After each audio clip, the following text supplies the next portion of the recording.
right. Transforming cities into villages. It's about improving quality of life. It's about changing gears to a life where we're trying to be more healthier and more sustainable. It's about making cities more livable, economies more prosperous, while reducing the amount of carbon footprint. I firmly believe that the way we move defines the way we live. Think about that. The way we move throughout a community defines the way we live and we interact with that community. For this, let's take Bogota, Colombia, for an example. In the turn of the century, in the turn of the 2000, Mayor Peñalosa decided to focus his efforts to reclaiming the city for his people to enjoy by making it more walkable, bikeable, and implementing a citywide transportation network. He basically converted a parking lot city into a 21st century village community.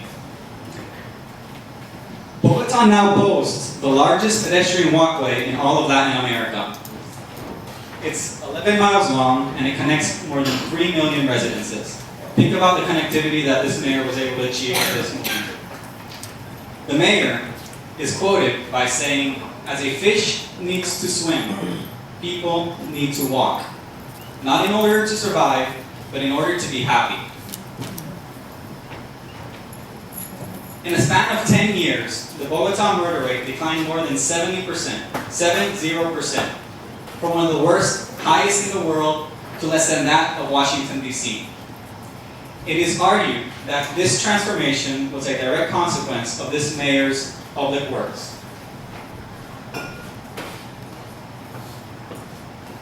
He basically acknowledges this, but at the same time he gives a lot of credit to a mayor who in the late or early 1980s started a program called Bogota Ciclovia. Briefly describe this event. Every Sunday, streets are closed for people to take the streets, bike, walk, stroll with their dogs, and even just enjoy the company of the entire community itself. Nowadays, more than 2 million people, 2 million, go out to the streets every Sunday to enjoy the streets on more than 75 miles of closed access. You can see a little picture there.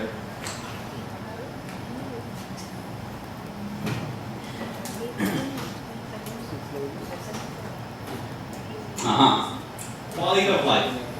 Quality of life is about creating low-impact, sustainable communities.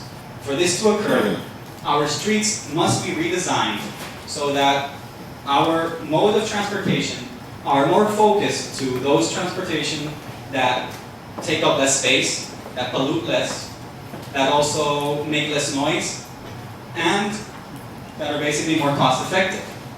A bicycle.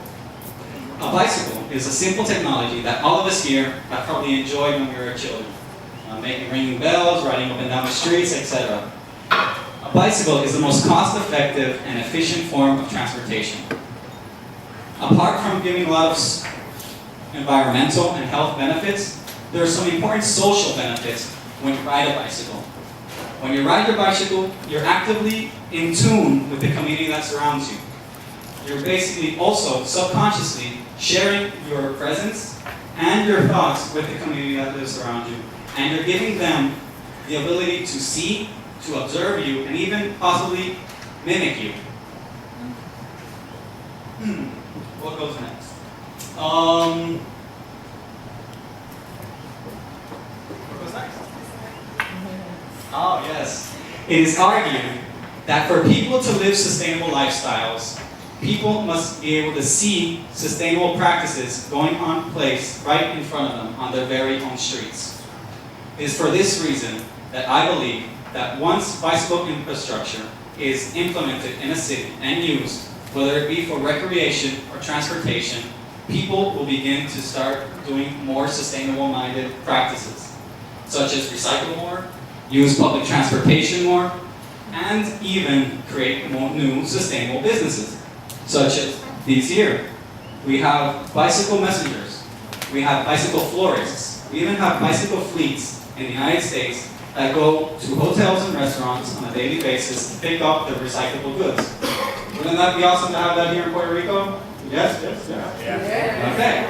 So, for this to be possible, strategically placed bike racks are needed so that bicyclists can have a comfortable and safe place to store their bicycles when they go from point A to point B, when they reach their end destination. Also, bicycle lanes are needed to organize bicycle traffic so that so that bicyclists, pedestrians, and vehicles themselves feel more safe.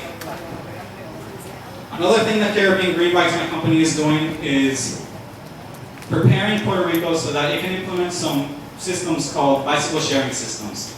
That if situated in strategic places throughout tourism-heavy destinations, can increase tourism travel and expenditure, and even provide a low-cost system for residents and local tourists to rent a bicycle at one place, go have fun in the whole city, and leave it, deposit the bicycle in another city. It's kind of like Zipcar or the movie company here in Puerto Rico. Redbox, like Redbox to some extent. So, when I started Caribbean Green Bikes, I started it with the notion that bicycle infrastructure will be a must-have and a no-brainer in 15 years. If cities want to become low-impact, sustainable communities, bicycle infrastructure is a no-brainer. Also, if cities want to attract the sustainable-minded, low-impact business class that will transcend a city from the current place to the place that is going to be in the future in terms of the city itself and the economy, bicycle infrastructure is going to be needed. My mission, and that of Caribbean Green Bikes, is to transform cities into 21st century village communities by making cities more livable, economies more prosperous, while reducing carbon impacts. I hope that you all will join me in my mission. Bicycle infrastructure is just the first step to achieving a sustainable city.